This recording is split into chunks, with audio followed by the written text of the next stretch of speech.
வணக்கம் மக்களே, சற்று முன் கிடைத்த தகவல் ஒன்றை பார்க்க போகிறோம்.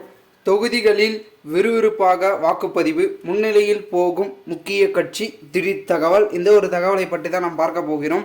தகவலை பார்ப்பதற்கு முன்னதாக நீங்கள் நம்மளுடைய சேனலுக்கு புதிய பார்வையாளர்களாக இருந்தீர்கள் என்றால் மறக்காம நம்மளுடைய சேனலை சப்ஸ்கிரைப் செய்து வைத்துக் கொள்ளுங்கள் மக்களே. தற்சமயம் வரைக்கும் பெரும் விதத்தில் வாக்குப்பதிவு ஆங்காங்கே நடந்து கொண்டிருக்கிறது. நான் இப்பொழுதுதான் வாக்குப்பதிவை முடித்துவிட்டு சென்றிருந்தேன்.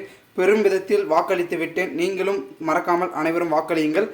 மேலும் தற்பொழுதை வரைக்கும் நம்மளுடைய தமிழகத்தில் கிட்டத்தட்ட பெரும் விதத்தில் எல்லா இடத்துலையுமே வாக்குப்பதிவு அருமையாக நடந்து கொண்டிருக்கிறது என்று தான் பார்க்கப்படுகிறது. பொதுமக்களே ஆர்வத்துடன் அவர்களுடைய வாக்கை செலுத்துகிறார்கள் என்பது மிகவும் ஒரு வரவேற்கத்தக்கதாகவும் பார்க்கப்படுகிறது. தொடர்ந்து நடந்து கொண்டிருக்கும் வாக்குப்பதிவில் திடீர் திருப்பங்கள் தொடர்ந்து நடைபெறுமா அப்படின்றதும் எதிர்பார்க்கப்படுகிறது. ஏனென்றால் அடுத்தடுத்த கட்சிகளும் ஒரு பக்கம் பரபரப்புக்கு பஞ்சமில்லாமல் தொடர்ந்து இருந்து கொண்டிருக்கிறார்கள் என்றும் கூறப்படுகிறது. ஏனென்றால் ஒட்டுமொத்தமாகவே அதிமுக, திமுக, பாஜக, அடுத்து இருக்கக்கூடிய நாம் தமிழர் கட்சி என்று பலவிதமாக இருந்து கொண்டிருக்கும் சூழலில் அடுத்தடுத்து யாருக்கு முன்னிலை, அடுத்ததாக இருக்கக்கூடியதுக்கு யாருக்கு பின்னிலை அப்படின்ற ஒரு பேச்சுக்களும் ஒரு பக்கம் இருக்கிறது. ஏனென்றால் தொகுதி வாரியாகவோ அடுத்தடுத்து முக்கிய புள்ளிகளும் வாக்குகளை பார்த்திங்கன்னா போட்டுக்கொண்டு இருக்கிறார்கள் என்று தான் கூறப்படுகிறது. ஓகேங்களா? ஏன்னா பார்த்திங்கன்னா இந்த ஒரு தேர்தலில் நிற்காத தலைவர்கள் கூட, கட்சியின் தலைவர்கள் கூட பார்த்திங்கன்னா வாக்குகளை ஒரு பக்கம் போட்டுக்கொண்டு தான் இருக்கிறார்கள்.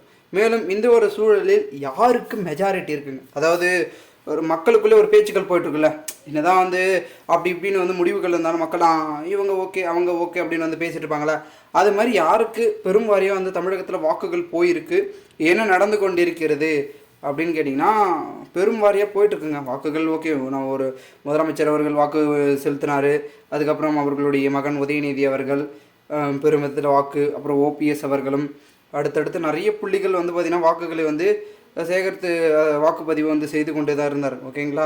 எல்லாருமே நம்மளுடைய முக்கிய அங்கமாக இருக்கக்கூடிய பெரும் விதத்தில் அடுத்தடுத்து நகர்ந்து கொண்டு இருக்கும் ஒரு முக்கிய புள்ளிகள் எல்லாருமே வாக்குகளை தொடர்ந்து எல்லாருமே சேகரிச்சிருக்காங்க. ஓகேங்களா? திரை நட்சத்திரங்களும் சரி, எல்லாருமே பார்த்திங்கன்னா அவர்களுடைய வாக்குகளை தொடர்ந்து போட்டு கொண்டிருக்கும் இந்த ஒரு சூழலில் விஜய் அவர்களும் பார்த்திங்கன்னா வாக்குப்பதிவை தொடர்ந்து ஈடுபட்டு கொண்டிருந்தார். ஓகேங்களா? எல்லாருமே போட்டு கொண்டிருக்கிறார்கள்.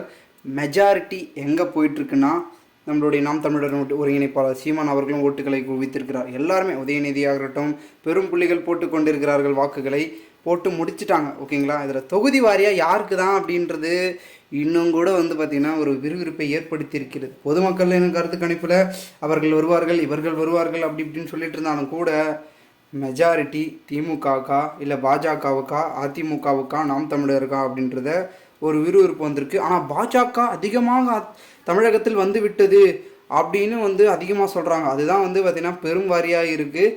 அதுதான் கொஞ்சம் அப்படி இப்படி யோசித்தாலும் கூட அடுத்து என்ன நடக்க போகிறது என்று தான் பார்த்திங்கன்னா ஒரு விறுவிறுப்பை தொடர்ந்து ஏற்படுத்தி இருக்கிறது.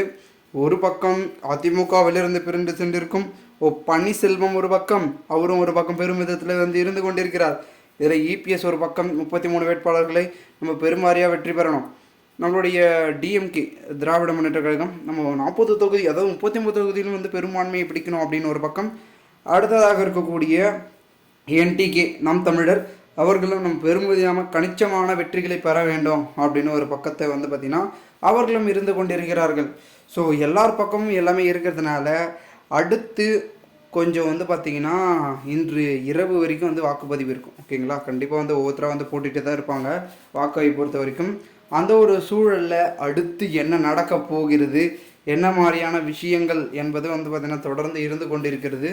பார்க்கலாம் யார் வெற்றி பெறப் போகிறார்கள், என்ன நடக்கப் போகிறது என்பதை. மேலும் இதுபோன்று நீங்கள் அரசியல் சாதனை தினசரி தெரிந்து கொள்ள நம்மளுடைய சேனலை சப்ஸ்கிரைப் செய்து வைத்துக் கொள்ளுங்கள்.